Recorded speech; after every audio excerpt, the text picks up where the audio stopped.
matin, 5h, 7h, Mathieu Noël. Voici pour les titres de ce mardi 22 janvier. Et l'actualité, c'est toujours le mouvement des Gilets jaunes et qui fait parler dans les cafés, dans les bureaux, dans les repas de famille, mais aussi dans les cours d'école. Cette actualité se retrouve d'ailleurs dans leurs jeux pendant les récréations, comme en témoigne Tania, 9 ans, que notre reporter Hélène Terzian a rencontrée dans une école de Paris. Dans ma cour d'école, les élèves, ils ont fait une espèce de manifestation. Il y en a qui étaient contre, il y en a qui étaient pour. Tout le monde a commencé à crier, commencé à se bousculer. Les pour, ils disaient Macron démission. Et ceux qui étaient contre, ils disaient on en a marre des casseurs, tout ce qu'ils font, ils cassent, ils tuent des gens. Bonjour François Dufour. Bonjour Mathieu. Merci d'être avec nous. Vous êtes cofondateur et rédacteur en chef de différents journaux pour enfants, notamment Le Petit Quotidien ou L'Actu. Tout d'abord, est-ce que vous êtes surpris par ce témoignage? Est-ce que ça occupe vraiment l'esprit des enfants, cette actu des Gilets jaunes? Oui et non. Oui, parce que les enfants ne vivent pas sur la planète Mars. Ils vivent sur comme vous le savez, dans la même vie que la vôtre. Et donc, ils voient les images à la télé, ils vous écoutent à la radio, etc. Et non, parce que c'est quand même pas leur préoccupation première. Je pense que les enfants à la récré, ils jouent davantage à chat ou au foot. Justement, François, j'ai vu un reportage sur une chaîne d'actu qu'on ne citera pas où on voit que les enfants ne jouent plus aux cow-boys aux Indiens, mais parfois même aux Gilets jaunes et au CRS maintenant. Non, vous avez eu des retours là-dessus? Oui, non, c'est vrai. Non, c'est vrai, mais je pense quand même que chat et le foot l'emporteront. Alors donc, depuis plusieurs semaines, difficile en effet pour les enfants d'échapper aux conversations d'adultes et aux images qui tournent en boucle à la télévision. Quelles sont les questions qui reviennent le plus souvent dans votre courrier des lecteurs? Alors c'est pas vraiment le courrier des lecteurs, mais nous on utilise un playback des rédacteurs en chef juniors pour être sûr de coller à ce qu'ils ont vraiment envie de lire, parce qu'il y a une gageure qui est quand même qu'on fait des journaux quotidiens et donc il faut les faire lire 10 minutes par jour. Donc on a fait un appel aux questions et on a fait effectivement un numéro spécial du Petit Quotidien pour les 7-10 ans pour répondre à leurs questions. Ça tournait beaucoup autour de la violence. C'est les images de violence qui les ont marquées. Pourquoi la violence? Est-ce que, une question qui m'a beaucoup amusé parce que c'était vraiment une tournure enfant, est-ce que les policiers aussi peuvent faire mal? Oui, d'accord. Oui. Et puis, est-ce que la violence va continuer, les casseurs, etc.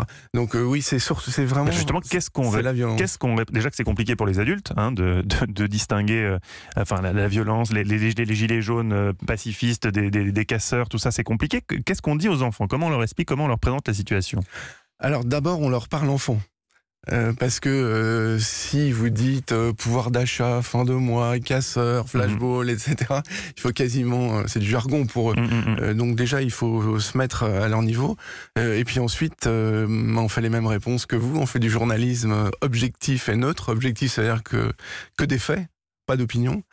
Et neutre, c'est-à-dire que quand on donne des opinions d'un côté, on donne aussi des opinions de l'autre en équilibre.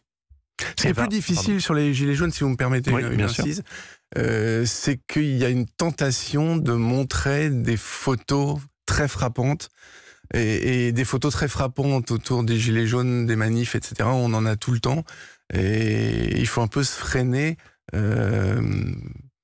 pour pas être absorbé par évidemment l'impact de ces photos, mais on peut pas en mettre tous les jours, il se passe d'autres choses dans le monde. Bien sûr. Eva Rock. Pour les adolescents qui cherchent tout seuls leurs réponses à leurs questions sur Internet, quelles sont les mises en garde et les conseils que vous leur donnez?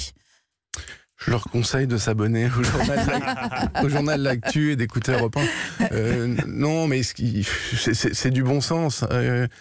Ils comprennent pourquoi il faut vérifier l'information, vérifier les sources oui, parce que je pense que le sujet fake news est vraiment dans leur esprit maintenant. Moi, si j'ai un conseil à donner aux ados, c'est demande-toi toujours qui donne l'info et est-ce qu'il a un intérêt particulier à donner l'info. Si c'est un journaliste, c'est son métier. Si c'est un éditorialiste engagé, etc., c'est déjà un peu différent.